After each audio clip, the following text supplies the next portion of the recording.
Welcome back to our garden vlog. Today I'm going to be sharing with you about our seed starting setup. This is our first year doing it, so we're going to cover how we avoided fungus gnats, how we maintained high germination rates, and just some tips and tricks along the way, things we learned that we wish we would have done different, things we did that we really loved. So let's get started. So we are very new to seed starting. This is literally our first year doing it. We've planted seeds outdoors, but we've never really done the whole indoor grow light, weeks of planting ahead sort of setup at all. And so my first tip to anyone who is wanting to get into seed starting would be do your research. There are a lot of pitfalls that you can easily avoid if you just spend a few days digging into some good YouTube videos. Even searching on AI, doing your research can save you a lot of time and effort, and it's worth it. I'm gonna link in the description box for this video a list of all of the supplies we used, so you can go and find out how much everything costs and whatnot. If we can make it a little easier for you to find some of the things, then that's what we're gonna do. We bought our shelving from Amazon. I think it was, if I'm remembering this correctly, it was like $30 for a shelf. And we bought our lights off of Amazon as well. I bought my larger seed trays from Walmart, and the small reusable trays I think I also got off Amazon. So I should be able to include links to most of this. We also had one heating mat. I found that we really didn't need more than that because the way our planting schedule was staggered out, about the time one tray started germinating and needed to be removed from the heat mat was just about the time the next one needed to be planted. So it just timed out really well that we only ever needed the one heat mat, which was awesome. I think it probably was helpful for faster germination, so I'll probably keep using it next year. But I only ever needed the one. Something else we did, which I highly recommend, is to put your lights on timers. Plants often need up to 16 hours of light per day. So if you're not someone who wants to get up super early, it would be a good idea to have them on timers because you don't have to worry about it, and you can make sure that they're getting a consistent amount of light each day, which is helpful to the growth of your plants. So highly recommend making sure you've got them on timers. Some people recommend blowing a fan on your seedlings to help them develop stronger stems. I did it a couple times and then I kind of just quit because I didn't really have a good place to position the fan where it could blow on all of the seedlings. Just be careful as you're introducing them to the outdoor elements to not put them out for their first day of hardening on a super windy day or something. But if you're willing to put in the time to harden them off gradually, shouldn't be a big problem. I'm not going to say it couldn't be beneficial. It didn't work out for us to do it this year. And so far, it hasn't caused a big issue. So fingers crossed. You want to come here? Okay, come here. Hi. Hi. Okay, you want to be on the video too? All right, there you go.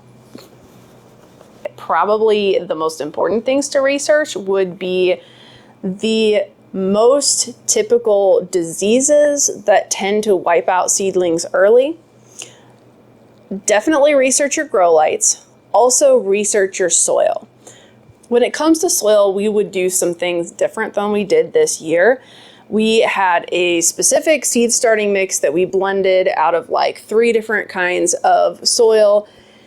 And it just seemed like our seedlings had great germination rates, but then they immediately got stunted. Their growth just fell to a creeping halt. What I realized later as I was observing the seedlings is that the starter mix we had created did not retain moisture very well. And I think the fact that the seedlings were getting dry every single day was probably stunting them because it was probably causing stress. So if I had to do one thing different than I did this year, I would definitely just start by using Happy Frog. Just use that from the very beginning. It's not the cheapest dirt, but whenever you're gardening, what I have found to be the case is it's really important to invest in your soil because that's where all the nutrition is going to come from in your foods. So just bite the bullet and buy the good soil from the very beginning. It'll be worth it. It's really important to research your plants. I know that sounds like a little bit of a duh, but seriously, it helps so much to really, really dig into when is the right time to start different plants for your time zone. And I reached out to a local nursery to double check the dates that I had selected for my plant dates.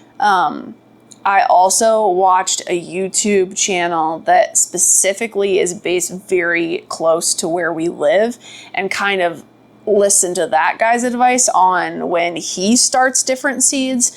And I kind of cross-referenced all of that to figure out when I should be starting each kind of seed.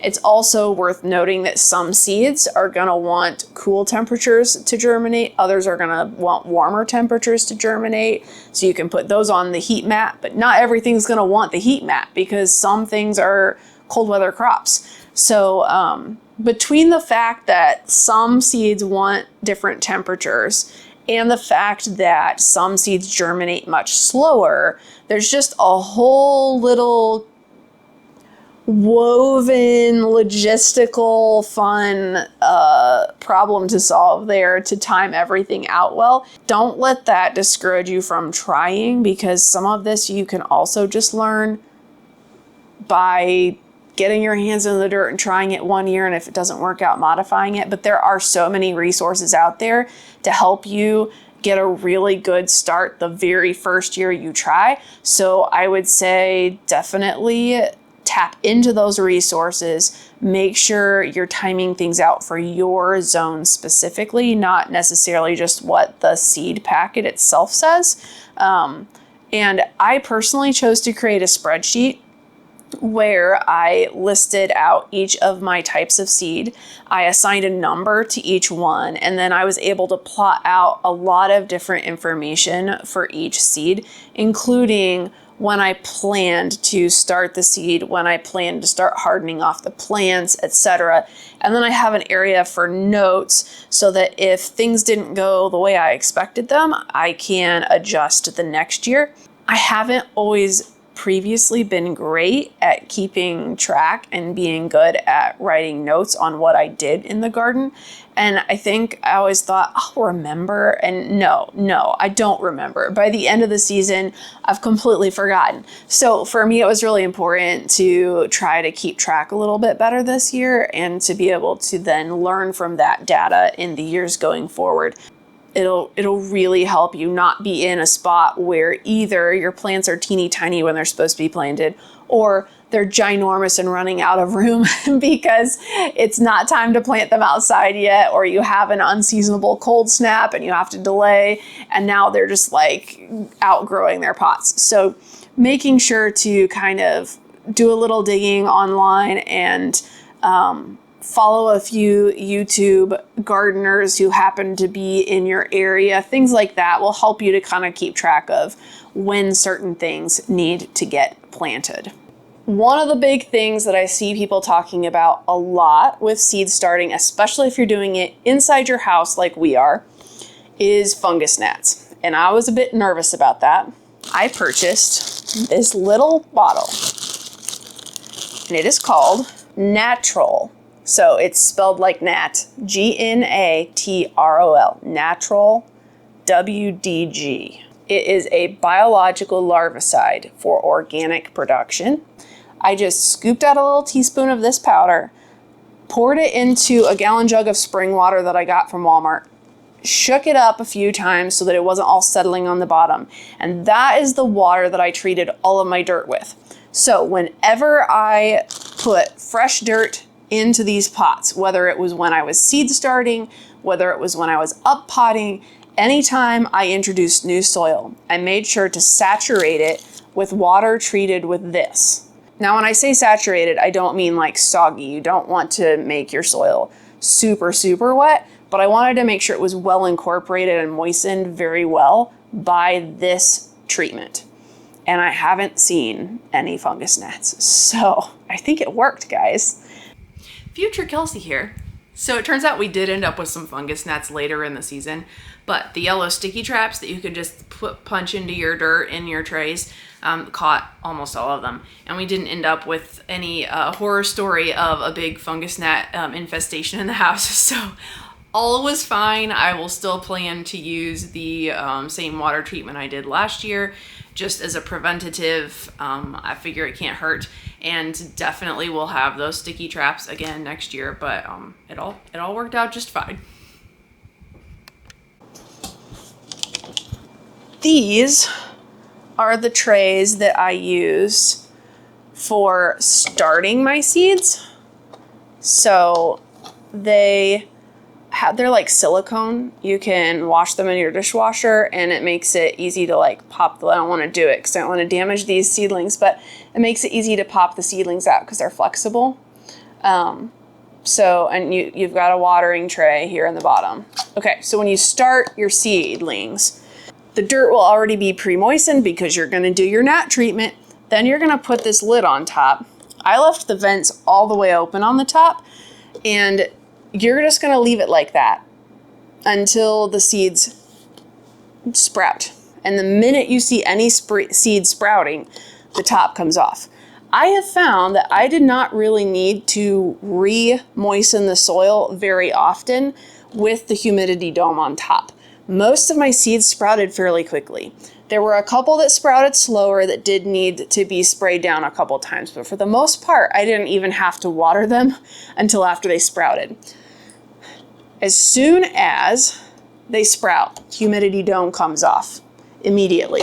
We also put our seedlings on a heat mat until they sprouted, but as soon as they sprout, they come off the heat mat, humidity dome comes off. At that point, you're going to continue watering from the surface for a few days, maybe up to a week or so. The reason being, they don't have roots yet. So they don't have the ability to suck up the moisture from below quite as effectively. So I did water from the top for the first week or two, probably just the first week, honestly. And where's my spray bottle? There we go. I just got myself a glass spray bottle, and that's what I use to mist the surface of the soil.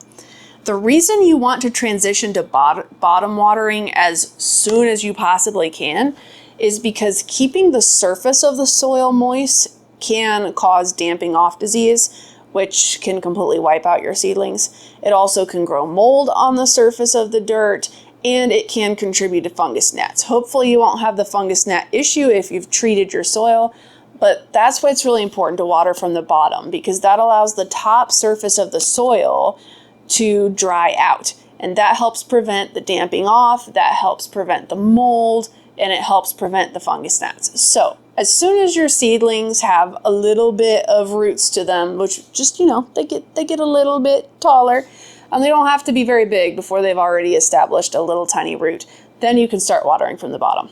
I'll be really curious next year to see how long they'll last in the smaller trays, and if I can get by with them in the smaller trays for longer, that's going to really help. Because once you up pot to the bigger trays, you quickly run out of room. We had to expand to a second shelving unit and buy more lights, and so if I can get them to stay in the smaller trays longer, I can grow more plants. So that'll be the experiment next year, is to see if starting in the Happy Frog from the very beginning gives us more longevity in the smaller trays, and thus more room to grow more plants. All right, I hope this helps, guys. I've been really excited to see these little plant babies growing. That's one of the most wonderful things about seed starting to me, is that I can tend to get seasonal affective disorders. Some of my chronic illnesses really flare up during the winter.